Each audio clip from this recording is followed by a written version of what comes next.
నమస్తే వి digital news కి స్వాగతం నేను వేణి ముందుగా హెడ్లైన్స్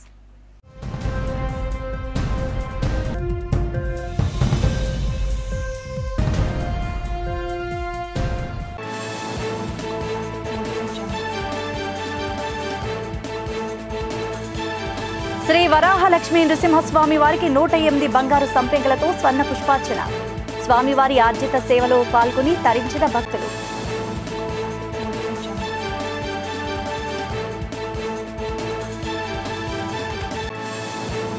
ఉత్తర నియోజకవర్గంలోని నూతన బస్సు బేస్ షెల్టర్లు ప్రారంభం ముఖ్య అతిథిగా పాల్గొని ప్రారంభించిన ఉత్తర సమన్వయకర్త కెకే రాజు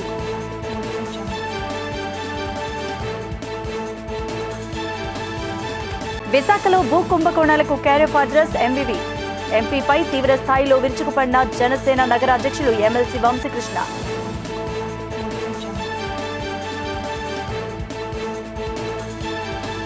దివ్యాంగుల జీవిత సౌలభ్యం కోసమే ప్రధాని మోదీ ఉపకరణాలు ముఖ్య అతిథిగా పాల్గొని ఉపకరణాల పంపిణీ చేసిన కేంద్ర మత్స్య పశుసంవర్ధక శాఖ మంత్రి రూపాల పురుషోత్తం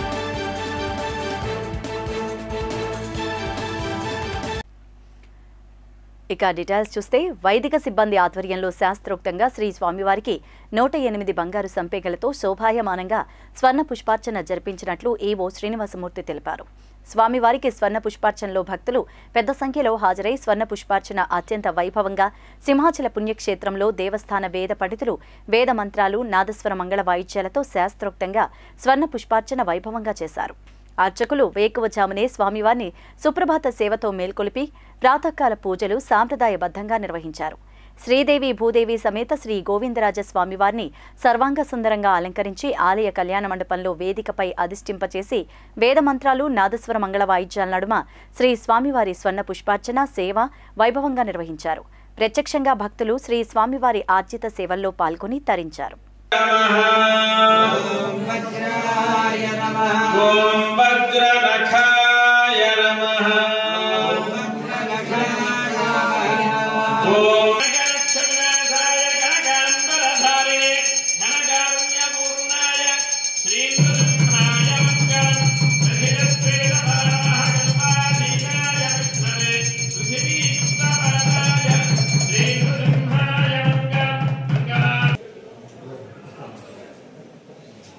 దేశంలోని దివ్యాంగుల జీవిత సౌలభ్యం కోసమే ప్రధాని మోదీ ఉపకరణాలు అందజేస్తున్నారని కేంద్ర మత్స్య పశుసంవర్ధక శాఖ మంత్రి రూపాల పురుషోత్తం తెలిపారు. నగరంలోని పోర్ట్ డిఎల్బీ గ్రౌండ్స్లో సామాజిక అధికారిట శిబిర్ కార్యక్రమంలో ఆయన ముఖ్య అతిథిగా పాల్గొని దివ్యాంగులకు ఉపకరణాలు పంపిణీ చేశారు. ఈ సందర్భంగా ఆయన సభలో మాట్లాడుతూ 2.25 కోట్ల వ్యయంతో సుమారు 1600 మంది దివ్యాంగులకు ఉపకరణాలు పంపిణీ చేస్తున్నామని చెప్పారు. సామాన్య ప్రజల కష్టాలను ప్రధాని నరేంద్ర మోదీ దూరం చేస్తున్నారంటూ ఆనందాన్ని వ్యక్తం చేశారు. దివ్యాంగుల కష్టాలు తెలుసుకుని ఉపకరణాలు అందిస్తున్న ప్రధాని మోదీకి ఆయన ధన్యవాదాలు తెలిపారు. కార్యక్రమ నిర్వాహకులు ఎంపీ జీవీఎల్ నరసింహారావు మాట్లాడుతూ ఆలింకో ఆధ్వర్యంలో దివ్యాంగుల కోసం విశాఖ పార్లమెంట్ పరిధిలో 13 క్యాంపులు నిర్వహించామన్నారు. 2 నెలలు తెరక్కముందే దివ్యాంగులకు ఉపకరణాలు పంపిణీ చేస్తున్నామన్నారు. కార్యక్రమంలో జాయింట్ కలెక్టర్ మయూర్ అశోక్, వికలాంగుల సంక్షేమ శాఖ assistant director J Madhavi, MA Kumar Raju, ఇతర అధికారులతో పాటు అధిక సంఖ్యలో దివ్యాంగులు, బీజేపీ నాయకులు, కార్యకర్తలు పాల్గొన్నారు. ఇక్కడ వచ్చిన లబ్ధిదారులకి నా విజ్ఞప్తి ఏంటంటే ఇవాళ మీకు ఇచ్చిన ఏదైతే మీకు ఈ ఉపకరణాలు ఎయిడ్స్ అండ్ ఎక్విప్మెంట్ మీకు పంపిణీ చేయడం జరుగుతుంది. అది మీరు సరిగా ఉపయోగించాలి.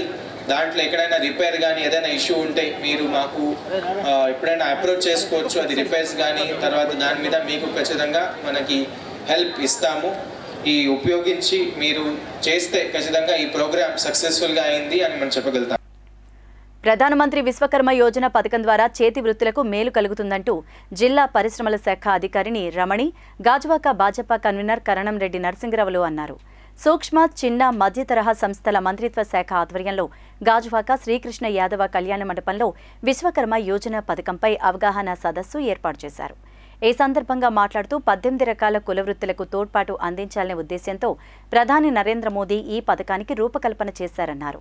ఈ పథకం ద్వారా అర్హత పొందిన వారికి శిక్షణ అనంతరం గుర్తింపు పత్రం అందజేస్తామని, వాటి ద్వారా బ్యాంకు నుంచి రుణాన్ని త్వరగా పొందవచ్చన్నారు. ఎన్నాళ్లు ఎటువంటి సహకారం లేక ఆర్థికంగా చితికిపోయిన చేతి వృత్తిదారులకు మోదీ అమలు చేసిన ఈ పథకం కొండంత ధైర్యాన్ని, బలాన్ని చేకూరుస్తుందన్నారు.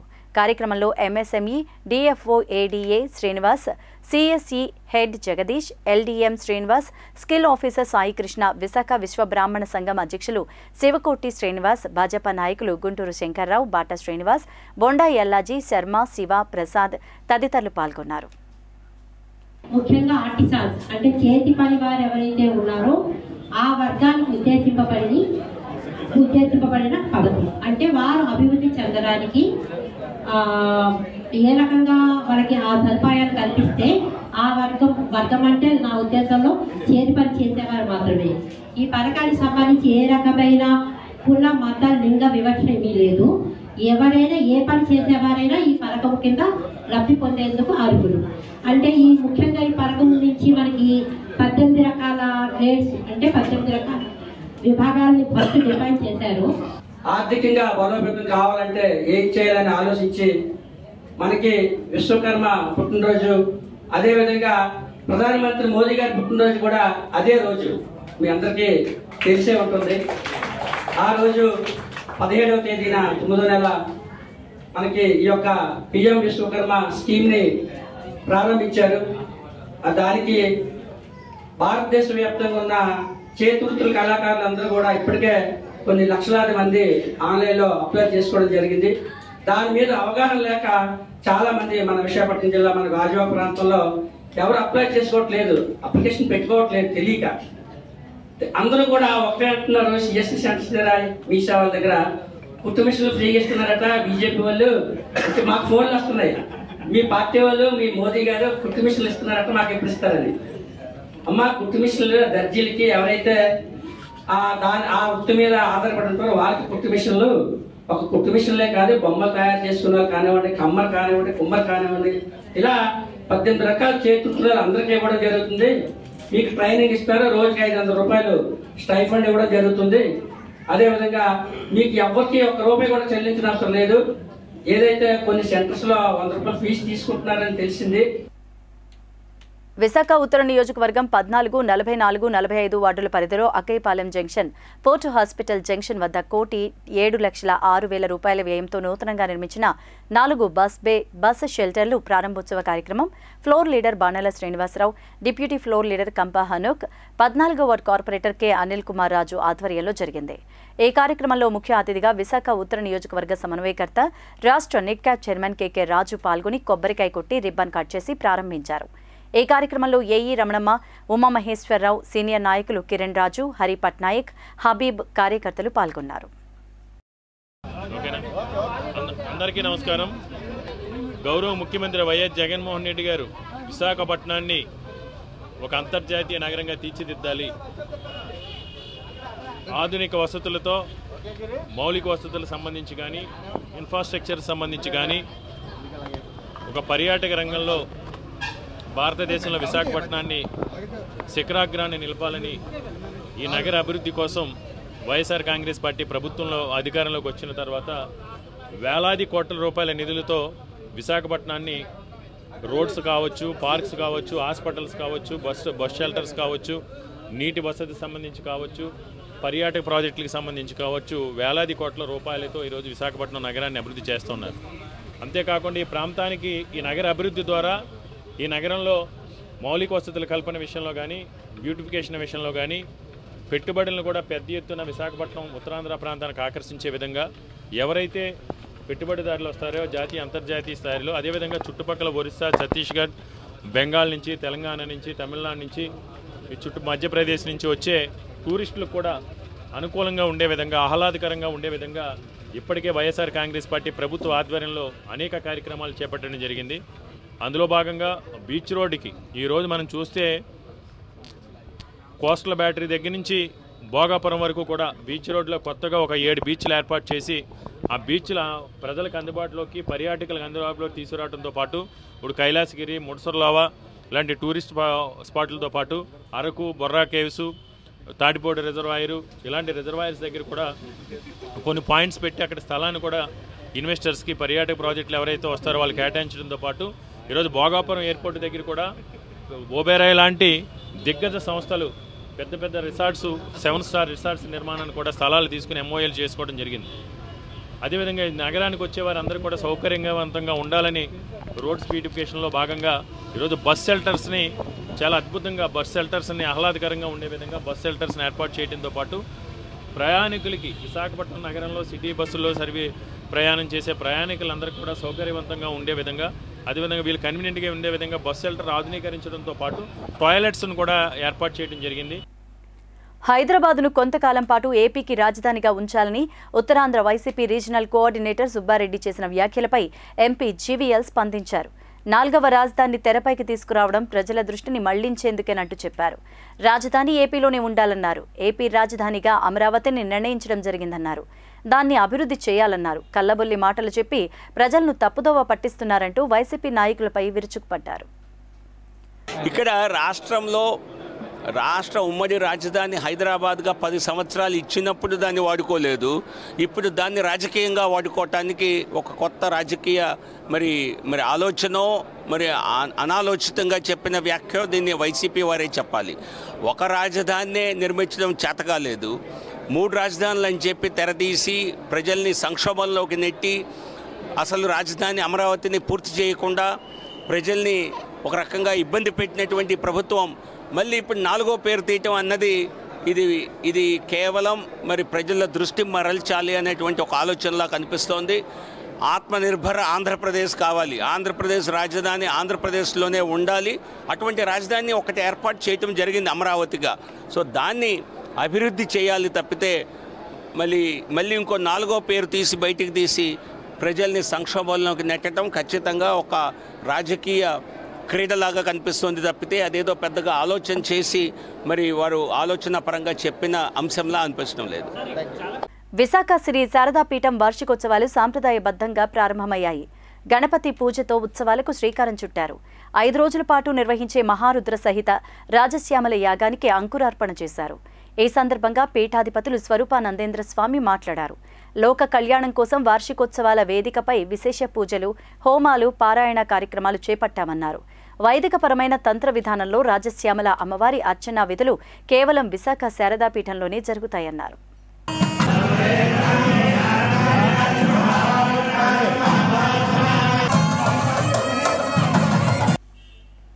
విశాఖ తూర్పు ఎమ్మెల్యే వెలగపూడి రామకృష్ణబాబు శివాజీపాలెంలోని ఎమ్మెల్సీ వంశీకృష్ణ శ్రీనివాస్ యాదవ్ ఇంటి వద్ద భేటీ అయ్యారు.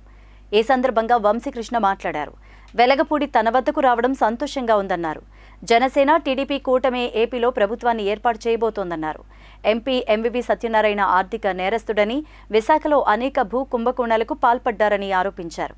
చిత్తకార్తె పిచ్చి కుక్కలా వాగితే చూస్తూ ఊరుకోమని, ఇదే పద్ధతి కొనసాగిస్తే ఇంటికొచ్చి తంతానంటూ పరోక్షంగా ఎంవివిని హెచ్చరించారు.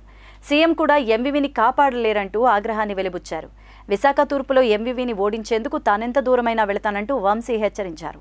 ఎమ్మెల్యే వెలగపూడి మాట్లాడుతూ ఎంపీ ఎంవివి సత్యనారాయణ అనేక భూ కుంభకోణాలకు పాల్పడ్డారన్నారు.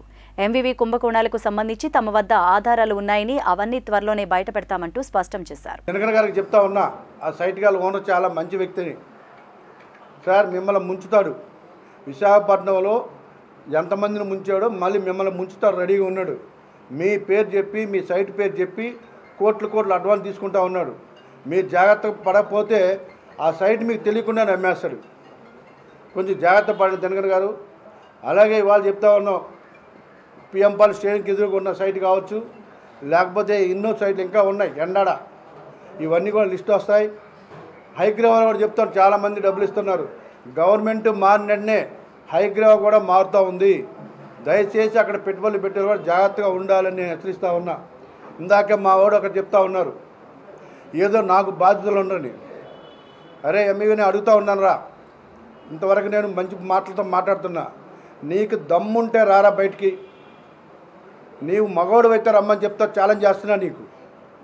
నువ్వు ఒక చిత్తకార్తి కుక్క విశాఖపట్నంలో, ఆ కుక్కన్నా బెటర్ నీకంటే నేను ఛాలెంజ్ చేస్తూ ఉన్నా. నేను ఇంతవరకు ఎప్పుడు అవుతాం మాట్లాడలేదు. ఎవర్రా బాధ్యతలు? నీ బాధ్యతలు చెప్పాలరా. గుర్రపయ్య రాజుగారి దగ్గరికి వెళ్ళరా, లిస్ట్ తీయాలరా నీకు. ఒళ్ళు దగ్గర పెట్టుకో కొడక. ఎంత లిస్ట్ వేయాలి చెప్పు బాధ్యతల్ని. పర్సనల్గా చెప్పాలా, బిజినెస్ చెప్పాలి. ఇప్పటివరకు నీ బిజినెస్ నీ పర్సనల్ ఎత్తలేదు. నా నోరు తెరిపి ఇంట్లోంచి కూడా బయట కుక్క. ఒళ్ళు దగ్గర పెట్టుకో. చిల్లరగా మాటలని చిల్లరగా పేదవనుకో తోలు తీస్తాను. వైకాపా పాలనలో రాజధాని పేరుతో వైసీపీ పెద్దలు రియల్ ఎస్టేట్ వ్యాపారం చేశారంటూ విశాఖలో పరిపాలనా రాజధాని పేరు చెప్పి ఒక్క ఇటుక కట్టలేదని జనసేన కార్పొరేటర్ పీతల మూర్తి యాదవ్ అన్నారు. ద్వారకానగర్ పౌర గ్రంథాలయంలో ఏర్పాటు చేసిన మీడియా సమావేశంలో ఆయన మాట్లాడారు. పర్యాటక శాఖ ముసుగులో రిషికొండపై సీఎం ఆఫీస్ కట్టారని, తర్వాత ట్రాన్సిట్ హల్ట్ అని ఇప్పుడు సీఎం కార్యాలయం అంటున్నారన్నారు. విశాఖలో సర్క్యూట్ హౌస్, రైతు బజార్ తాకట్టు పెట్టి 25,000 కోట్లు అప్పు తెచ్చారన్నారు.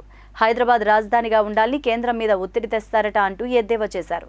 విభజన హామీలో మొదటిది పోలవరం అని, టీడీపీ హయాంలో గేట్లు పెట్టి స్పిల్వే పనులు అయ్యాయంటూ గుర్తు చేశారు.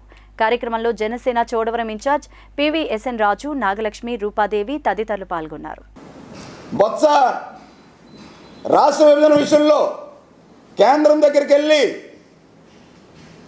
సై అని చెప్పి లిఖితపూర్వకంగా రాష్ట్ర విభజన కోసం లెటర్ ఇచ్చి రాష్ట్ర విభజనకి కారకుడి బొత్స సత్యనారాయణ కాదా? మరి ఆనాడు అదే ముఖ్యమంత్రి కిరణ్ కుమార్ రెడ్డి గారు తన ముఖ్యమంత్రి పదవికి రాజీనామా చేశారు. రాష్ట్ర విభజన జరుగుతున్న సమయంలో ఆఖరి బంతి కొడతాను, నేను ట్రై చేస్తాను విభజన కాకుండా అని చెప్పి ఆయన రాజీనామా చేశారు ముఖ్యమంత్రి పదవికి. మరి బొత్స ఏం చేశారు? ఈ బొత్స ఆబ్కారీ మినిస్టర్గా ఉండేటప్పుడు వైట్ రేషన్ కార్డ్ హోల్డర్కి లిక్కర్ సిండికేట్లో ఏ విధంగా షాపులు వచ్చినాయో ఇవాళ గూగుల్ మ్యాప్ కొడితే తెలుస్తుంది. ఇదే సీతమ్మదారిలో ఆబ్కారీ ఆఫీస్ ఏదైతే ఉందో దానికి ఇదే బొత్స సత్యనారాయణ విచారణ కోసం అక్రమంగా మద్యంలో డబ్బులు వీళ్ళు దోచుకుతున్నారన్న దానికి వీళ్ళు రాలేదని చెప్పి అడుగుతా ఉన్నాం. విశాఖ పశ్చిమ నియోజకవర్గం YCP incharge, Visakha dairy chairman Adari Anand Kumar కుటుంబంపై టీడీపీ విశాఖ జిల్లా ప్రధాన కార్యదర్శి పాసర్ల ప్రసాద్ ధ్వజమెత్తారు. విశాఖ జిల్లా టీడీపీ కార్యాలయంలో ఏర్పాటు చేసిన మీడియా సమావేశంలో ఆయన మాట్లాడారు. టీడీపీ వల్ల కోట్లాది రూపాయలు సంపాదించి అదే డబ్బులు పార్టీ నాశనానికి వినియోగిస్తున్నారని విమర్శించారు. ఆనంద్ తండ్రి మాజీ డైరీ చైర్మన్ దివంగత తులసిరావు ఆంధ్ర కురియన్ కాదని ఆంధ్ర ఆదాని అన్నారు. ఆడారి ఆనంద్కు రాజకీయ భిక్ష పెట్టింది టీడీపీయేనంటూ గుర్తు చేశారు. పశ్చిమ నియోజకవర్గంలో ప్రజలకు డబ్బులు వెదజల్లి గెలవాలని చూస్తున్నారంటూ విమర్శించారు. టీడీపీని నాశనం చేయాలనుకుంటున్న ఆడారిని ప్రజలు తరిమి కొట్టాలని వాపోయారు. టీడీపీ లీగల్ సెల్ ప్రధాన కార్యదర్శి పతివాడ గిరిధర్ మాట్లాడుతూ ఆడారి ఆనంద్ కోఆపరేటివ్ సొసైటీ కింద ఉన్న డైరీని కంపెనీల కింద మార్చి రైతులకు చెందిన కోట్లాది రూపాయలు మనీ లాండరింగ్ చేసుకుంటున్నారన్నారు. బ్లాక్ మనీ అంతా మళ్లీ ప్రజల మీదకి తిరిగి ఖర్చు పెట్టి రాజకీయాల్లో లాభపడాలని చూస్తున్నారంటూ పేర్కొన్నారు. గ్రామాల్లో కష్టపడి కుటుంబం యావత్తు, రైతు కుటుంబం యావత్తు కష్టపడి పాడి పండిస్తున్నారో ఆ రైతుల రక్తమాంసాలు పీల్చుకు తిని ఈ రోజున ఆ కోట్లు సంపాదించిన డబ్బులతో ఈ రోజున రాజకీయాలు చేస్తున్న కుటుంబం అది. ఈ రోజున వెస్ట్ నియోజకవర్గం ఎక్కడికి వెళ్ళా సరే కుల సంఘాలు పెళ్ళడం, మీకు కోట్లు ఇస్తాం, నాకు సపోర్ట్ చేయండి. నేను కూడా ఒకప్పుడు తెలుగుదేశమే, ఇప్పుడు వైసీపీ నుంచి పోటీ చేస్తున్నాను. రేపొద్దున్న నేను ఎమ్మెల్యే అయిన తర్వాత ఒకవేళ తెలుగుదేశం పార్టీ అధికారం వస్తే తెలుగుదేశం పార్టీలోకి వచ్చేస్తాను, లేదు వైసీపీ అధికారంలోకి వస్తే వైసీపీ ఎమ్మెల్యేగా మీకు ఏ పని కావాలంటే ఆ పని చేసి పెడతాను అని తెలుగుదేశం సానుభూతి పనులను, తెలుగుదేశం కార్యకర్తలని అతను అప్పీల్ చేస్తున్నాడంటే ఆ డబ్బు మతం ఎంత స్థాయికి వెళ్ళిందో మీరు అర్థం చేసుకోవాలి. ముఖ్యంగా సహకార వ్యవస్థని అపహాస్యం చేసిన వ్యక్తి ఆడారి తులసిరావు గారు. విశాఖ డైరీ ఏర్పడింది సహకార రంగంలో 1964 యాక్ట్ అది. అందులో రైతులందరూ భాగస్వాములే.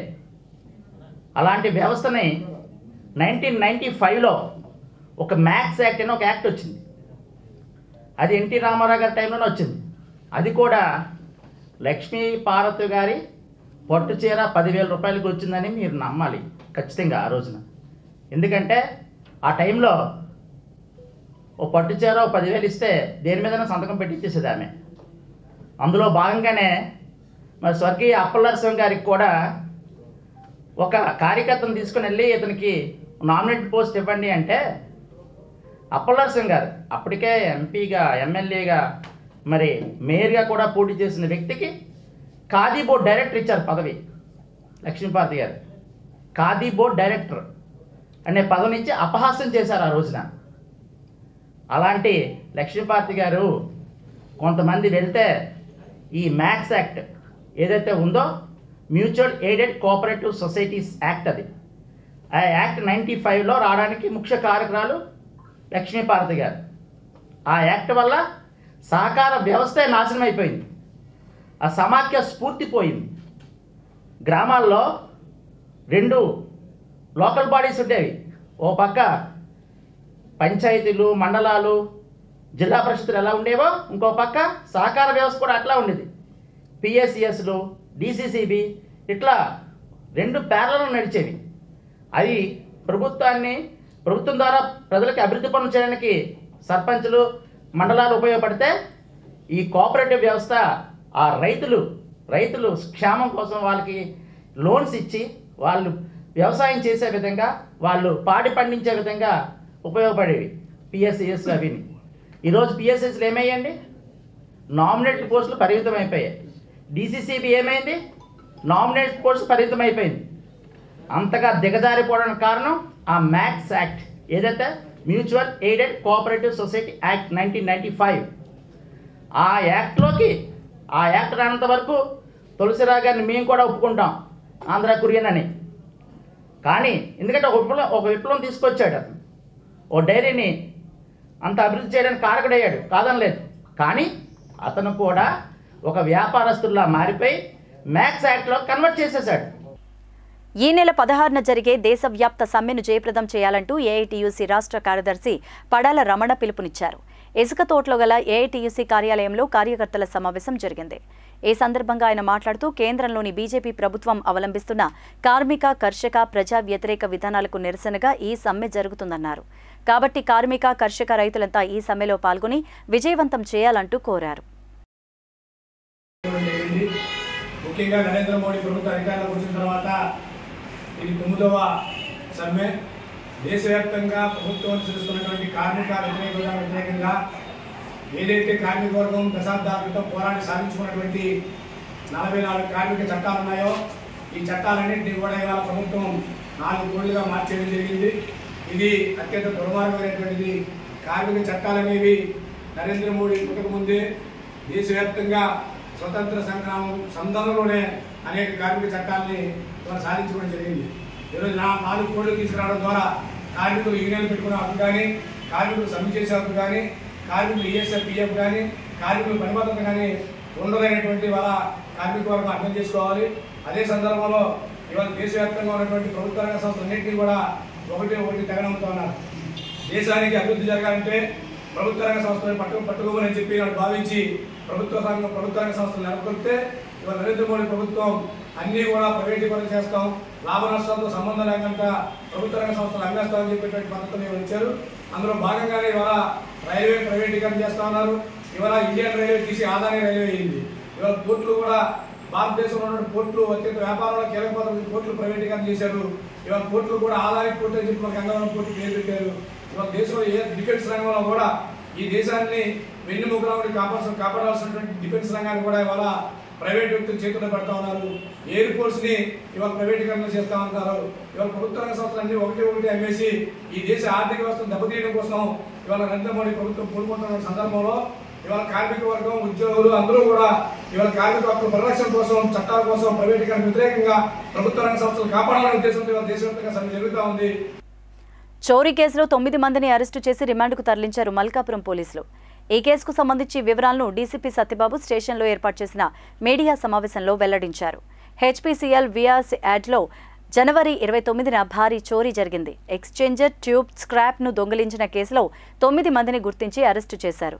పిల్లి శివకుమార్, సిఐఎస్ఎఫ్ కానిస్టేబుల్ పిల్లి ప్రశాంత్లు పథకం రూపొందించగా వీరికి Ratnala Lokesh, Dingi Vayunandan Reddy, Pentarao, crane operator Yashwant Kumar, lorry driver Jitender ఫర్మవ్, బండారు రాజ్ కుమార్లు సహకరించారు. ఫేక్ డాక్యుమెంట్స్ క్రియేట్ చేసి కపల్లే ఛత్రి, శ్యామ్ సహాయంతో హైదరాబాద్కు చెందిన గామా ద్వారా ముంబైలో ఉన్న గులాం రసూల్కి ఈ సరుకును 83 లక్షలకు అమ్మేశారు. చోరీ జరిగినట్లు గుర్తించిన యాజమాన్యం మల్కాపురం స్టేషన్లో ఫిర్యాదు చేసింది. అన్ని కోణాల్లో దర్యాప్తు చేపట్టిన పోలీసులు నిందితులను గుర్తించారు. వారి నుంచి 79,13,000 నగదు, ఒక లారీ, ట్రైన్ను స్వాధీనం చేసుకున్నారు. మీడియా సమావేశంలో harbour ACP Moses Paul, CI Sanyasi నాయుడులు పాల్గొన్నారు. దీంట్లో ఇంతవరకు ఆల్మోస్ట్ 90% అబౌవ్ క్యాష్ సీజ్ చేయడం జరిగింది. 77,13,000 అమౌంట్ని నిందితుల నుంచి సీజ్ చేయడం జరిగింది. అదేవిధంగా దీంట్లో ఎవరైతే ఇన్వాల్వ్ అయ్యాయో వెహికల్స్, ఆ లారీని కూడా తీసుకురావడం జరిగింది, లారీని సీజ్ చేయడం జరిగింది. అదేవిధంగా ఈ స్క్రాప్ని లోడ్ చేయడానికి ఉపయోగించినటువంటి క్రేన్ని కూడా సీజ్ చేయడం జరిగింది. దీంట్లో ప్రజెంట్ యాజ్ ఆఫ్ నౌ 9 మంది ముద్దాయిల్ని పిల్లి శివకుమార్, పిల్లి ప్రశాంత్, వాయునందన్ రెడ్డి, యలమంచిలి పెంటారావు, అగర్వాల్, లోకేష్, యశ్వంత్ కుమార్ ఇతను crane driver, Jitender lorry driver, Raj Kumar, వీళ్ళందరినీ కూడా ఈరోజు ఈ కేసులో రిమాండ్ చేయడం జరుగుతుంది. వీళ్ళందరి మీద కూడా ఈ criminal breach of trust 409 IPC, 379 IPC, 120B, 471 అంటే ఫేక్ డాక్యుమెంట్స్ని తయారు చేసినందుకు ఫోర్జరీకి సంబంధించిన 471 సెక్షన్స్, రెడ్ విత్ 34 IPC కింద వీళ్ళందరినీ కూడా రిమాండ్ చేయడం జరిగింది.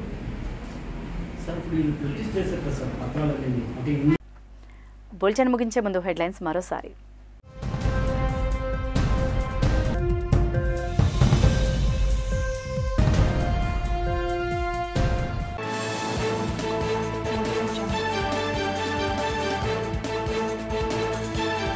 శ్రీ వరాహలక్ష్మీ నృసింహస్వామి వారికి 108 బంగారు సంపెంగలతో స్వర్ణ పుష్పార్చన. స్వామివారి ఆర్జిత సేవలో పాల్గొని తరించిన భక్తులు.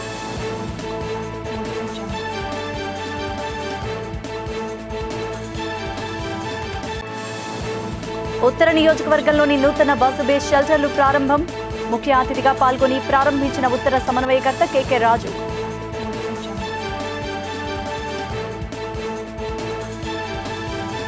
విశాఖలో భూ కుంభకోణాలకు క్యారెఫ్ అడ్రస్ ఎంవివి. ఎంపీపై తీవ్ర స్థాయిలో విరుచుకుపడిన జనసేన నగర అధ్యక్షులు ఎమ్మెల్సీ వంశీకృష్ణ.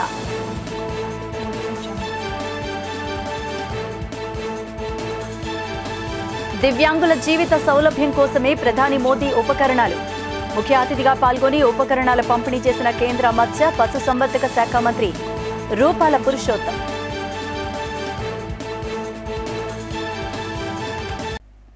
ఇవే బులెటిన్ అప్డేట్స్. మరిన్ని వార్తా విశేషాలతో మరో బులెటిన్లో మళ్ళీ కలుద్దాం.